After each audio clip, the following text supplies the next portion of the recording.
Good afternoon friends, मैं गुलशन कुमार आप सभी का स्वागत करता हूं समृद्धि जीएस एकेडमी के इस यूट्यूब चैनल पर। लास्ट मैंने पहला क्लास आप लोगों का हिस्ट्री का करवाया था। आज मैं सेकेंड क्लास लेके आया हूं आप लोगों के लिए हिस्ट्री से रिलेटेड। आज हम देखेंगे, पिछले क्लास में हम लोगों ने देखा था कि हिस्ट्री को जानने के सोर्सेज क्या क्या होते हैं।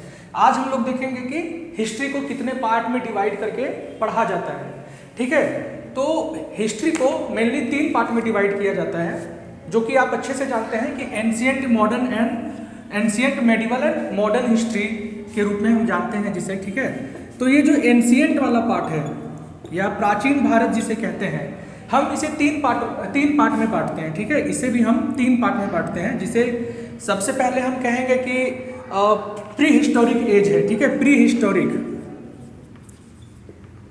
हिस्टोरिक जिसे प्राग ऐतिहासिक काल कहते हैं। तो इसे प्राग ऐतिहासिक काल क्यों कहते हैं? क्योंकि प्राग ऐतिहासिक काल में हमें कोई भी लिखित विवरण नहीं मिलता है, रिटेन सोर्स हमारे पास कोई भी नहीं है इसे जानने के लिए।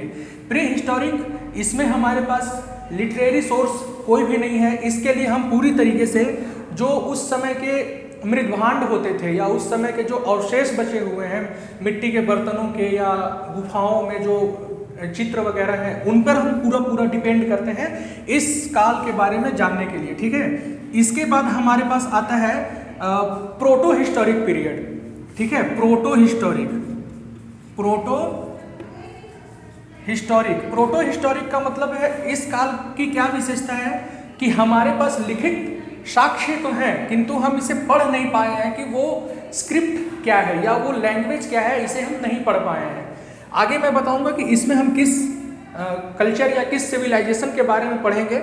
फिलहाल प्रोटो हिस्टोरिक, जिसे कि प्राग ऐतिहासिक काल भी कहते हैं, प्री हिस्टोरिक प्राग ऐतिहासिक काल, प्रोटो हिस्टोरिक आद्य ऐतिहासिक काल। ठीक है, आद्य ऐतिहासिक काल, इसमें हम जो लिखित साक्ष्य हैं हमारे पास उसके बारे में हम या लिखित साक्ष्यों को अभी तक हम पढ़ नहीं पाए हैं। ठीक है, और तीसरा होता है हिस्टोरिक पीरियड, दैट मीन्स ऐतिहासिक काल। इसका ऐतिहासिक काल का अर्थ है कि हम अभी तक जो लिखित साक्ष्य हैं और जो हमारे पास आर्कियोलॉजिकल सोर्सेस हैं, जो पुरातात्विक साक्ष्य हैं, उन दोनों की हेल्प से इस काल के बारे में हम जानते हैं। इसीलिए इसे हिस्टोरिक पीरियड भी कहा जाता है। एक बार हम रिवाइज करते हैं। प्री हिस्टोरिक पीरियड, प्राग ऐतिहासिक काल, लिखित साक्ष्य हमारे पास मौजूद नहीं है, कुछ आर्कियोलॉजिकल एविडेंसेस हैं, उनके थ्रू हम जानकारी लेते हैं इस काल के बारे में। ठीक है, प्रोटो हिस्टोरिक पीरियड, आद्य ऐतिहासिक काल, इसका मतलब है कि हमारे पास लिखित साक्ष्य तो हैं, किंतु हम उन्हें अभी तक पढ़ नहीं पाए हैं, उस लिपि को हम पढ़ नहीं पाए हैं। फिर आता है हिस्टोरिक पीरियड का मतलब है कि इसमें हमारे पास लिखित साक्ष्य और आर्कियोलॉजिकल सोर्सेस दोनों हैं, मतलब लिखित साक्ष्य, स्क्रिप्ट, लैंग्वेज और पुरातात्विक साक्ष्य, अभिलेख, मुद्रा, ये सब हमारे पास हैं इस काल के बारे में जानने के लिए। ठीक है, अब देखिए प्री हिस्टोरिक पीरियड जो है, prehistoric period that means प्राग ऐतिहासिक काल, इसमें हम पढ़ते हैं किसे? पाषाण काल को। ठीक है, पाषाण काल। अब पाषाण काल जो है इसे हम 3 पार्ट में बांटते हैं। पाषाण काल है, इसे हम 3 पार्ट में बांटते हैं। ठीक है, पाषाण काल को 3 पार्ट में बांटेंगे। कौन कौन? पैलियोलिथिक एज, पैलियोलिथिक मतलब पूरा पाषाण। ठीक है, पैलियोलिथिक एज, पूरा पाषाण काल। फिर आता है मध्य पाषाण काल, मेसोलिथिक एज, और फिर आता है नियोलिथिक, दैट मीन्स नवपाषाण काल। ठीक है, नवपाषाण काल। तो ध्यान दीजिएगा, प्री हिस्टोरिक प्राग ऐतिहासिक काल, जिसके लिखित साक्ष्य हमारे पास मौजूद नहीं है, इसे हम 3 पार्ट में डिवाइड करते हैं। पूरा पाषाण काल, जिसे पैलियोलिथिक एज भी कहा जाता है, मध्य पाषाण काल, जिसे मेसोलिथिक एज कहा जाता है, और नवपाषाण काल, जिसे नियोलिथिक एज कहा जाता है। ठीक है, अब ध्यान दीजिए, पूरा पाषाण काल जो है इसे हम 3 पार्ट में पढ़ते हैं। पूरा पाषाण काल जो है इसे हम 3 पार्ट में पढ़ते हैं। कौन कौन? उच्च पूरा पाषाण काल। ठीक है, उच्च पूरा पाषाण काल, फिर आता है उच्च पूरा पाषाण काल, फिर आता है मध्य पूरा पाषाण काल, और फिर आता है निम्न पूरा पाषाण काल, ठीक है। उच्च, मध्य, निम्न। सबसे पहले पूरा पाषाण काल का सबसे पहला पार्ट है निम्न, फिर है मध्य और फिर है उच्च। सीरियल वाइज में अगर पूछा जाए तो ऐसा है, ठीक है। सबसे पहले निम्न पूरा पाषाण काल है, फिर मध्य पूरा पाषाण काल है और उच्च पूरा पाषाण काल है। अब देखिए पूरा पाषाण काल को हम 3 पार्ट में क्यों डिवाइड करते हैं, क्योंकि कोई भी कल्चर होता है वो 3 पार्ट में, 3 लेयर में वो डेवलप होता है, विकसित होता है, ठीक है। सबसे पहले उसका अर्ली एज होता है ना, जिसे हम निम्न पूरा पाषाण काल कह रहे हैं। तो निम्न काल कब होता है? अर्ली फेज में, जब वो डेवलप कर रहा होता है। ये होता है मैच्योरिटी का पीरियड। मैच्योरिटी का पीरियड दैट मीन्स मध्य पाषाण काल वाला पार्ट जो है वो मैच्योरिटी के पीरियड में आएगा। पाषाण काल के मध्य पाषाण काल का जो पार्ट है वो मैच्योरिटी वाले पीरियड पे आएगा। तो ये जो थर्ड वाला पार्ट है ये है उच्च पूरा पाषाण काल, ठीक है, जो कि सबसे बाद में आएगा, जो ठीक है सबसे बाद में आएगा, ठीक है। तो ये 3 लेयर होता है, इसलिए हम 3 पार्ट में डिवाइड करते हैं इसे, ओके। आगे कंटिन्यू करते हैं।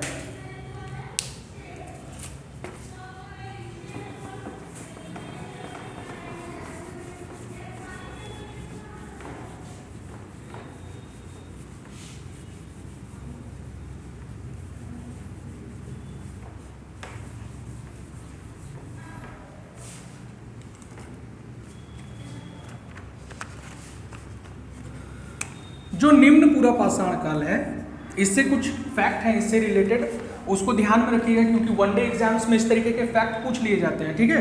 निम्न पूरा पाषाण काल, मध्य पूरा पाषाण काल और उच्च पूरा पाषाण काल।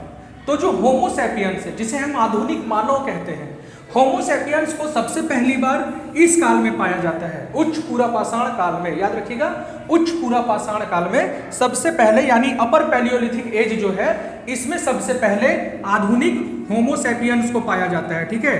किसे? आधुनिक होमो सैपियंस को। हम अच्छी तरीके से जानते हैं कि मानव जो है वो बहुत आदि मानव से डेवलप करते करते होमो सैपियंस के रूप में आया है। दैट मीन्स हम पढ़ते हैं कि पहले वो बंदर था, बंदर से डेवलप करते करते आज इंसान बना, आज इस फॉर्म में है, इस रूप में है। तो इस रूप में कब पाया गया? पहली बार उच्च पूरा पाषाण काल के समय पे, ठीक है। तो ध्यान रखिएगा, मध्य पूरा पाषाण काल की महत्ता क्यों है? मध्य पूरा पाषाण काल में पहली बार, मध्य पूरा पाषाण काल में पहली बार कुत्ते को पालतू बनाया गया था। आपसे बहुत बार क्वेश्चन वनडे एग्जाम्स में पूछ लिया जाता है कि पहली बार किस जानवर को पालतू बनाया गया था। तो पालतू पहले बनाया गया कुत्ते को, बट आपसे पूछ लिया जाएगा कि कुत्ते को पालतू कब बनाया गया था। तो कुत्ते को पालतू बनाया गया था मध्य पूरा पाषाण काल में, ठीक है। इस बात को ध्यान रखिएगा। अब देखिए, इस 3 पार्ट में डिवाइड क्यों करते हैं हम पाषाण काल को? पैलियोलिथिक एज को 3 पार्ट में हम डिवाइड क्यों करते हैं? इसके पीछे रीजन है। इसके पीछे का रीजन ये है कि पहले लोग हंटिंग एंड गैदरिंग से ही अपना काम चलाते थे। वो शिकार करते थे और शिकार करके खाते थे, ठीक है। तो जब उनके वो जैसे जैसे डेवलप किए, उनके शिकार करने के औजार जो है या शिकार करने के जो हथियार हैं, वैसे वैसे वो भी डेवलप हुए, ठीक है। अब निम्न पूरा पाषाण काल में उनका डेवलपमेंट बहुत कम हुआ था, इसीलिए वो क्या किए, बड़े बड़े पत्थरों की हेल्प से शिकार करते थे। बड़े पत्थर होते थे, उनसे वो हंटिंग करते थे, शिकार करते थे, ठीक है। बट जैसे जैसे वो आगे बढ़े, उनका हथियार छोटा होता गया, नुकीला होता गया, ठीक है। क्योंकि नुकीले हथियार से शिकार करना इजी होता था, छोटे हथियार को उठाना या चलाना बहुत इजी होता था। इसलिए जैसे जैसे डेवलपमेंट हुआ, उनका हथियार का आकार या हथियार का जो साइज है वो भी छोटा होता गया। तो उस आधार पे हमने इस पीरियड को डिवाइड किया है 3 पार्ट में, पाषाण काल को डिवाइड किया है 3 पार्ट में, ठीक है। याद रखिएगा, आधुनिक होमो सैपियंस को सबसे पहली बार पाया जाता है उच्च पूरा पाषाण काल में, और कुत्ते को सबसे पहली बार पालतू बनाया जाता है मध्य पूरा पाषाण काल में, ठीक है। निम्न पूरा पाषाण काल को आप ध्यान देंगे तो निम्न पूरा पाषाण काल को है चॉपर चॉपिंग या पेबुल संस्कृति भी कहा जाता है। चॉपर चॉपिंग या पेबुल संस्कृति कहने के पीछे क्या रीजन है? क्योंकि इस समय पे पत्थर के औजार बहुत बड़े होते थे, ठीक है। इसे शल्क संस्कृति कहते हैं या इसे फलक संस्कृति कहते हैं। मध्य पाषाण काल जो है इसे फलक संस्कृति कहते हैं। क्यों? क्योंकि यहाँ औजार जो है, पत्थर का औजार, वो थोड़ा छोटा हो गया था, ठीक है। फिर है उच्च पूरा पाषाण काल। तो उच्च पूरा पाषाण काल में क्या हुआ, इसे पत्थर के जो हथियार हैं वो और थोड़े छोटे हुए और नुकीले हुए और अच्छे हो गए, जिसे चलाना और इजी हो गया। ठीक है, तो इसमें सल्प फलक संस्कृति कहा जाता है उच्च पूरा पाषाण काल को। ठीक है, याद रखिएगा, चॉपर चॉपिंग या टेबुल संस्कृति निम्न पूरा पाषाण काल है, फलक संस्कृति मध्य पाषाण काल है, और शल्प फलक संस्कृति जो है ये उच्च पूरा पाषाण काल है। आधुनिक होमोसेपियंस सबसे पहली बार पाया गया उच्च पूरा पाषाण काल में, कुत्ते को सबसे पहली बार पालतू बनाया गया मध्य पाषाण काल में। ठीक है, अब अगर आपसे कोई पूछ ले कि पाषाण काल की जानकारी सबसे पहले कौन देता है, पाषाण काल की जानकारी सबसे पहले कौन देता है? ठीक है,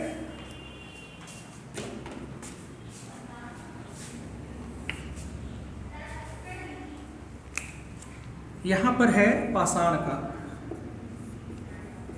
पाषाण काल 3 काल में डिवाइड करते हैं एंशिएंट को।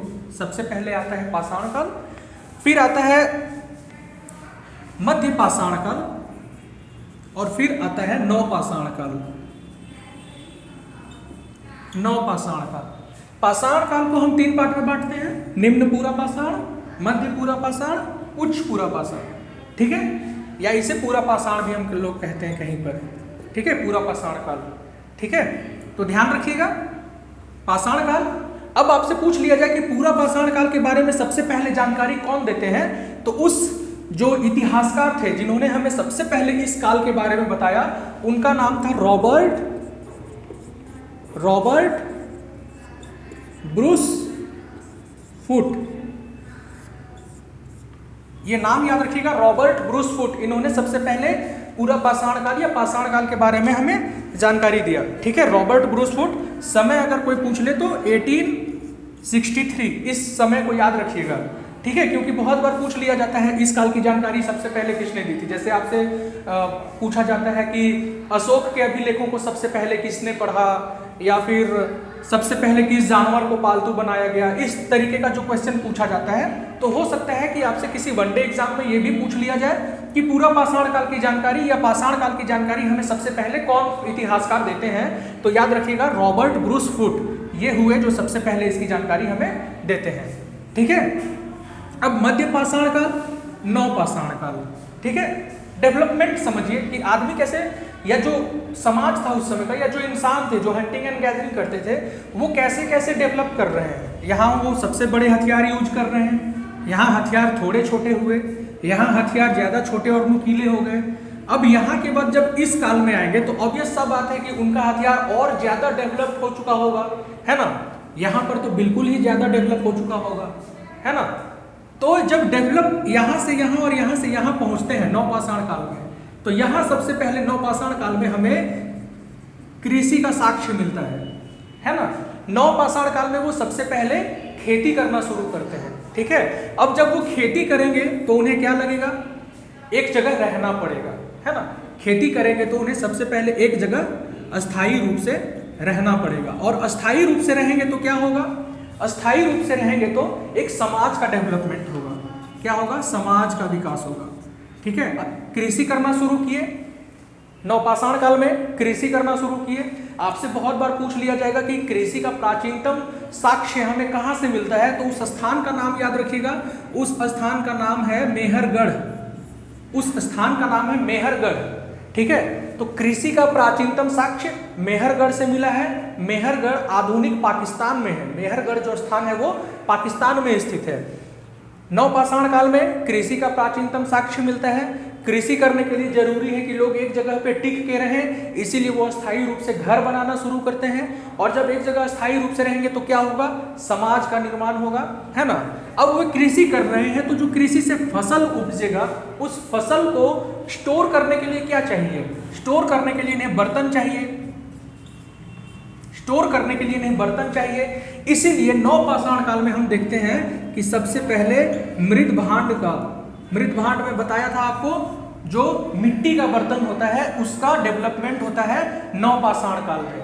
ठीक है, याद रखिएगा, नवपाषाण काल में कृषि का पहला उल्लेख या प्राचीनतम साक्ष्य, वो स्थान का नाम मेहरगढ़। अस्थायी रूप से लोग रहने लगे, अस्थायी रूप से रहने लगे तो समाज का निर्माण हुआ। अब इन्हें कृषि का जो फसल होता है उसे स्टोर करने के लिए बर्तन चाहिए, तो सबसे पहले मिट्टी के बर्तन का उपयोग कहाँ मिलता है? नवपाषाण काल में होता है। ठीक है, नवपाषाण काल से रिलेटेड कुछ स्थान हैं जो बहुत ही फेमस हैं, उन स्थानों के बारे में भी आपको जानना चाहिए।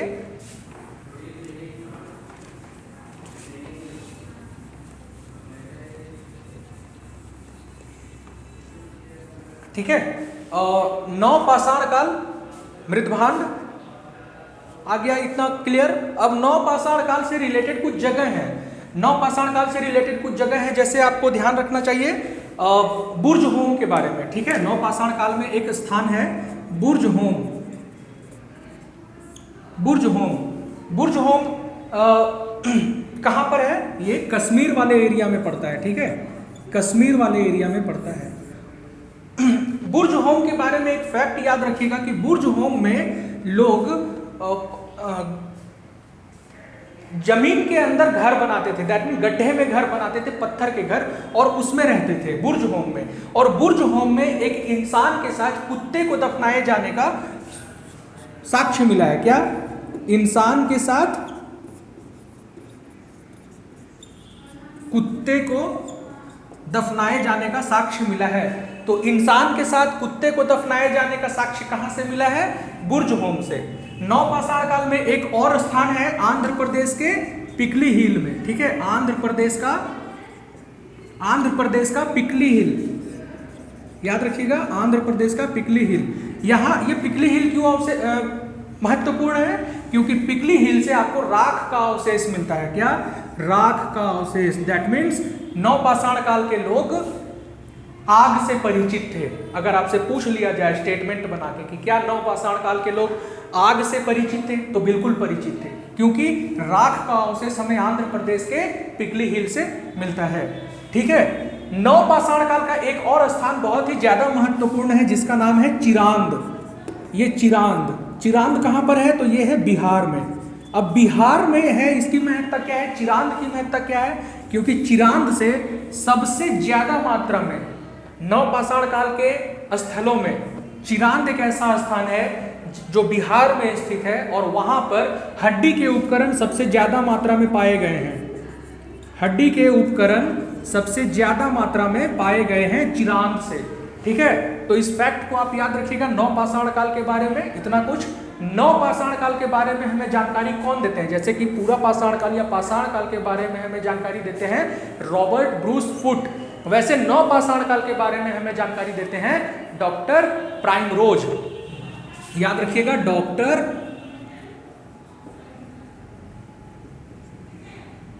Doctor primrose. ठीक है, तो डॉक्टर प्राइमरोज हमें नवपाषाण काल से संबंधित जानकारी देते हैं। एक बार मैं रिपीट कर दे रहा हूं, आप लोग नोट कर लीजिएगा। नवपाषाण काल में कृषि का हमें पहला अवशेष या साक्ष्य मिलता है।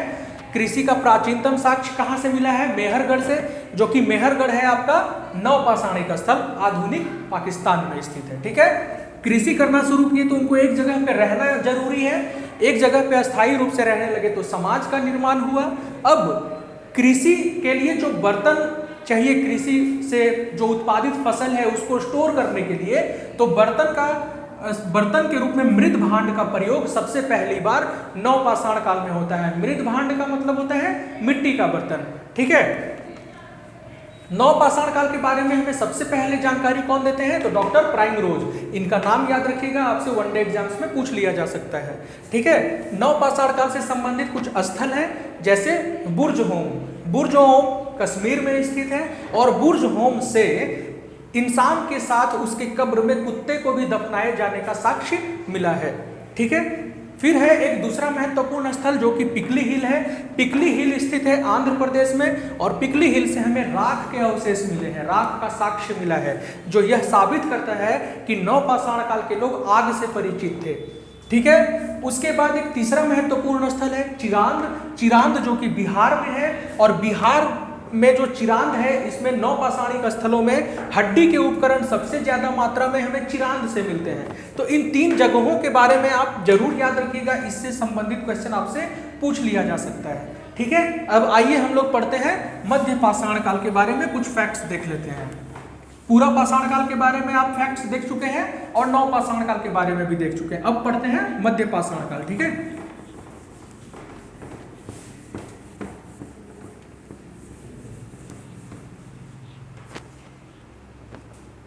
मध्य पाषाण काल है, इनकी जानकारी सबसे पहले कौन देते हैं हमें? C.L. कार्लाइल। ठीक है, तो ये नाम याद रखिएगा। मध्य पाषाण काल के बारे में हमें जो जानकारी देते हैं वो है C.L. कार्लाइल। नाम एक बार फिर से मैं रिपीट कर रहा हूं तीनों का।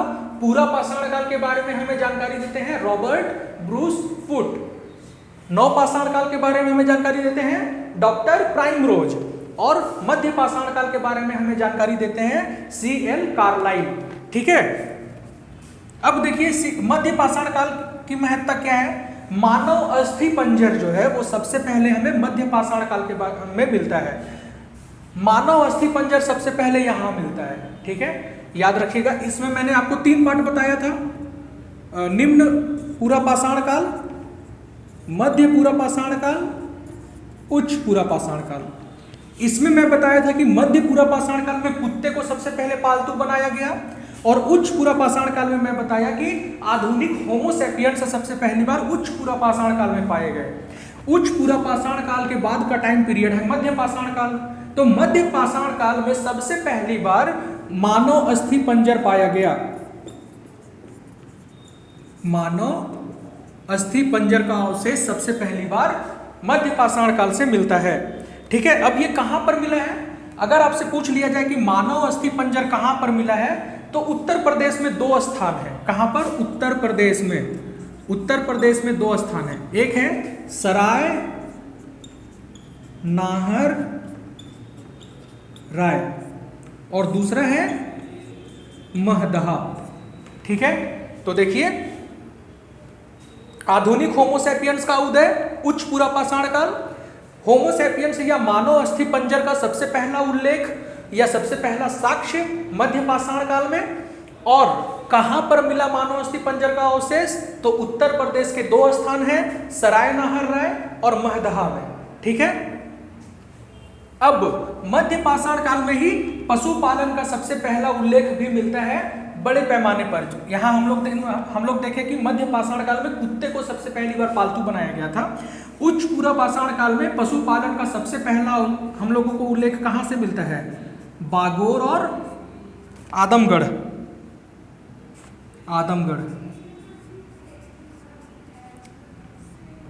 आदमगढ़ बागोर है आपका राजस्थान में, और आदमगढ़ जो है ये है आपका मध्य प्रदेश में। तो देखिए आपसे ऐसा भी क्वेश्चन पूछ लिया जाता है कि मध्य पाषाण काल का स्थल आदमगढ़ किस स्थान पर स्थित है या किस राज्य में स्थित है, तो आपको ध्यान रखना होगा कि वो मध्य प्रदेश है। और बागोर जो है ये राजस्थान में स्थित है। नव पाषाण काल के बारे में भी आपको पूरी जानकारी दी गई है। मध्य पाषाण काल के बारे में इतनी जानकारी आपको दी गई है, इतने इंपॉर्टेंट है। ठीक है, और पूरा पाषाण काल भी मैं आपको पूरा भी बता चुका हूं। अब आगे चलते हैं हम लोग। ठीक है, आगे चलते हैं हम लोग। जो अगला टॉपिक हमारे पास आएगा वो है चैल्कोलिथिक एज। चैल्कोलिथिक एज को क्या बोलते हैं? चैल्कोलिथिक एज को हिंदी में कहते हैं ताम्रपाषाण काल। ताम्रपाषाण काल क्यों कहते हैं? ताम्रपाषाण काल क्यों कहते हैं? क्योंकि इस सभ्यता में तांबा और पत्थर से बने हथियारों का उपयोग लगातार किया जा रहा था। अभी तो पत्थर के बने हथियार का ही उपयोग हो रहा है ना, पत्थर के बने हथियार का उपयोग हो रहा है, इसके अलावा और किसी धातु से परिचित है नहीं। मानव सबसे पहली बार जिस धातु का इस्तेमाल करना शुरू किया वो धातु कौन सी थी? वो धातु थी तांबा। ठीक है, तो तांबा के साथ साथ जब पत्थर का भी उपयोग किया जा रहा था तो उसे हमने ताम्रपाषाण काल कहा। क्या कहा? ताम्र पाषाण काल।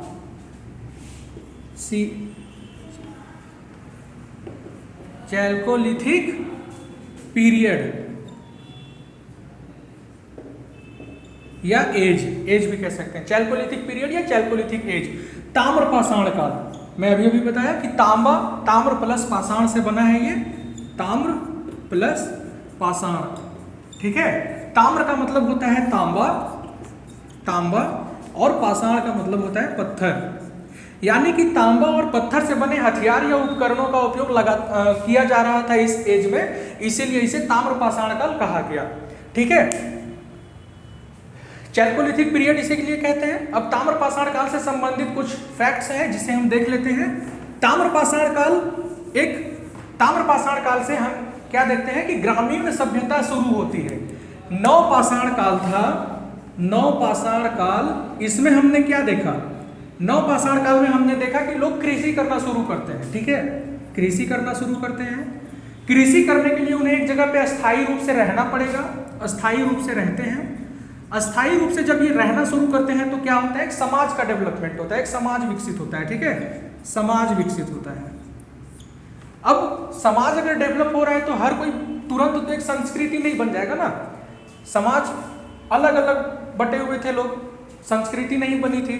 ताम्रपाषाण काल का समय आया तो वो समाज में अब एक संस्कृति का रूप ले लिया। ये समाज जो है अब लोग एक जगह पे आ गए, एक तरीके से रहने लगे, तो वो एक कल्चर बन गया या वो एक संस्कृति बन गया।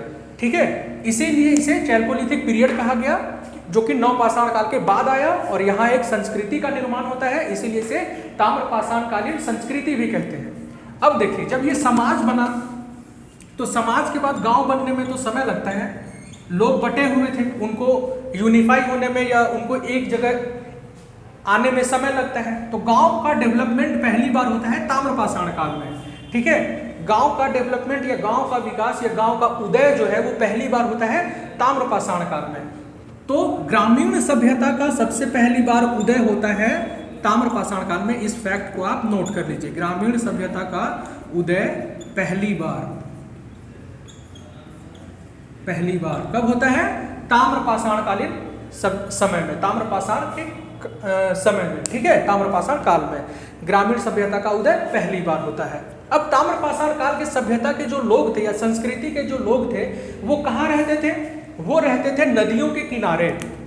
कहाँ रहते थे, नदियों के किनारे और पहाड़ के नीचे वाले भाग में, पहाड़ के जो ढलान है उसके नीचे वाले भाग में नदियों के किनारे रहते थे।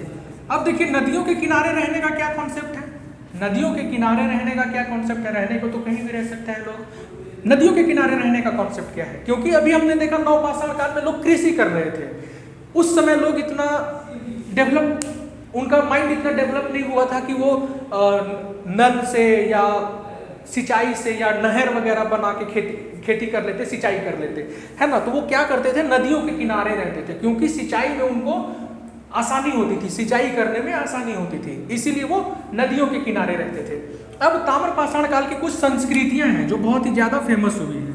3 या 4 संस्कृति है जो बहुत ही ज्यादा फेमस हुए और यहाँ से क्वेश्चन रेगुलर पूछे जाते हैं वनडे एग्जाम्स में। ठीक है, एसएससी के या जो एसआई वगैरह का एग्जाम होता है, जेई का एग्जाम होता है, इवन पीसीएस तक के एग्जाम्स में यहाँ से क्वेश्चन बहुत आते हैं। आप प्रीवियस ईयर क्वेश्चन देखिएगा। एक खास अनाउंसमेंट भी मैं करना चाहूँगा कि जैसे जैसे हमारा पार्ट कंप्लीट होता जाएगा, मैं आपके लिए एवरी संडे उतने जो भी पार्ट में कवर करवाया हूँ, एवरी संडे उससे रिलेटेड प्रीवियस ईयर क्वेश्चन मैं लेके आऊँगा आप लोगों के लिए। ठीक है, तो आप लोग हमारे साथ बने रहिए और आपको नोटिफिकेशन मिलता रहे, इसीलिए लाइक, शेयर और सब्सक्राइब भी कीजिए हमारे चैनल को। ठीक है, तो नदियों के किनारे रहते थे, 4 संस्कृतियाँ थी। चारों संस्कृति का नाम बनास या आहार संस्कृति भी कहते हैं इसे, आहार संस्कृति। ठीक है, दूसरा है कायथा संस्कृति, कायथा संस्कृति। तीसरा है जोरवे संस्कृति, जोरवे संस्कृति तीसरा है, बनास, कायथा, जोरवे। और है एक आपका मालवा संस्कृति, एक है मालवा संस्कृति। ठीक है, तो ये 4 संस्कृतियां हैं, ताम्रपाषाण काल से संबंधित है, ध्यान रखिएगा।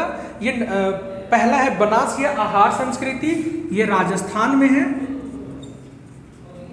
राजस्थान में है। ठीक है, ध्यान रखिएगा, थी मतलब बनास या आहार संस्कृति राजस्थान में विकसित हुई थी। कायथा संस्कृति जो है ये मध्य प्रदेश में, जोरवे संस्कृति ये आपका महाराष्ट्र वाले एरिया में आएगा, जोरवे संस्कृति महाराष्ट्र वाले एरिया में।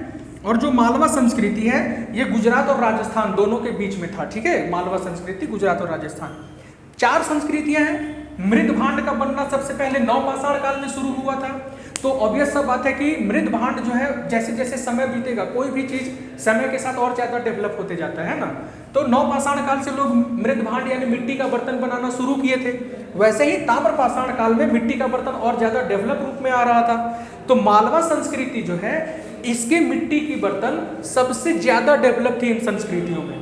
ठीक है, अगर मान लीजिए कि आपसे ऐसा क्वेश्चन पूछ लिया जाए कि ताम्रपाषाण कालीन संस्कृति के किस संस्कृति का या ताम्रपाषाण काल के किस संस्कृति का मृद भांड सबसे ज्यादा विशिष्ट रूप में पाया जाता है, तो वह है मालवा संस्कृति। मालवा संस्कृति की ये विशेषता है, ध्यान रखिएगा। जो बनास या आहार संस्कृति है इसे ताम्रवती भी कहते हैं। एक मिनट में इसे इरेज कर दूं, बताने में इजी रहेगा मुझे, है ना। तो बनास या आहार संस्कृति जो कि राजस्थान में है, इसे ताम्रवती भी कहा जाता है। क्या कहा जाता था? ताम्रवती। अब इसे ताम्रवती क्यों कहा जाता था? क्योंकि यहाँ बहुत ही प्रचुर मात्रा में तांबा पाया जाता था, है ना। ताम्रपाषाण कालीन संस्कृति जो कि राजस्थान में थी, बनास संस्कृति या इसे आहार संस्कृति भी कहते हैं, इसे ताम्रवती कहा जाता था। ताम्रवती क्यों कहा जाता था? क्योंकि यहाँ तांबा जो है वो प्रचुर मात्रा में पाया जाता था। ठीक है, अब इस संस्कृति का सबसे प्रमुख स्थल जो है उसका नाम था गिलुंद। गिलुंद। आपसे पूछ लिया जाए कि बनास या आहार संस्कृति का प्रमुख स्थल कौन सा है, तो वो था गिलुंद। गिलुंद किसी भी स्थान का प्रमुख स्थल क्या होता है? जैसे राजधानी टाइप हम लोग बोल सकते हैं, जैसे कि झारखंड का सबसे प्रमुख स्थल कौन है? रांची। वैसे बनास या आहार संस्कृति का सबसे प्रमुख स्थल तो गिलुंद। ठीक है, जोरवे संस्कृति एक और इंपॉर्टेंट बहुत है। जोरवे संस्कृति से रिलेटेड कुछ फैक्ट्स देख लीजिए आप लोग।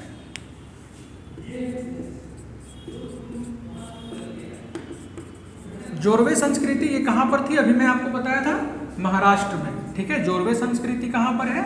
यह स्थित थी महाराष्ट्र में। जोरवे संस्कृति की महत्ता क्यों है?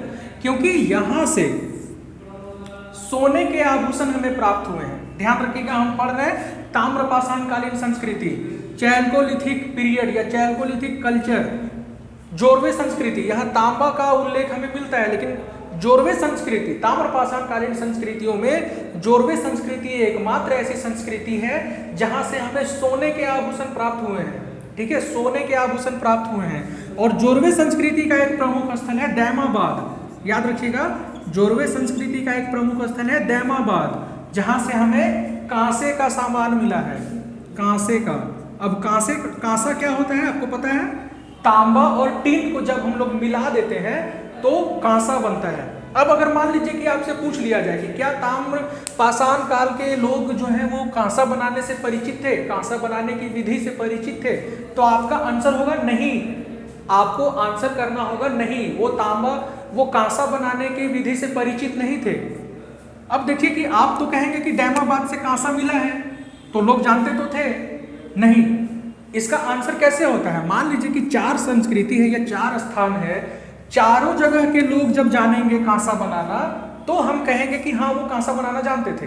किसी एक स्थान के लोग अगर बना रहे हैं, बाकी 3 नहीं बना रहे हैं, तो आंसर नहीं होगा। ठीक है, क्योंकि हमेशा हम लोग उस चीज को अडॉप्ट करते हैं या उस चीज को मानते हैं जो हर जगह पे फैली हुई है। ठीक है, तो आपका आंसर इस मामले में नहीं होगा। अगर आपसे पूछा जाए कि क्या ताम्रपाषाण काल के लोग सोना का आभूषण प्रयोग करते थे, वहां भी आपका आंसर नहीं होगा, क्योंकि हर जगह पे यूज नहीं होता था, कहीं कहीं पे यूज होता था, वो एक्सेप्शन केस हो जाता है। ठीक है, अगर आपसे पूछ लिया जाए कि क्या ताम्रपाषाण काल के लोग ईंट का प्रयोग करते थे, पकी हुई ईंट का, कच्ची ईंटों का तो करते थे, पकी हुई ईंटों का प्रयोग करते थे तो नहीं, वो कभी कभी करते थे। अगर स्टेटमेंट बना के दिया जाए कि क्या ताम्रपाषाण काल के लोग पकी ईंट का प्रयोग करते थे, तो नहीं, आपका आंसर नहीं होगा, क्योंकि वो हमेशा नहीं करते थे, कहीं कहीं लोग करते थे, कहीं कहीं से प्रमाण मिलता है। ठीक है, तो आई होप कि यहां तक आपका क्लियर हो गया होगा।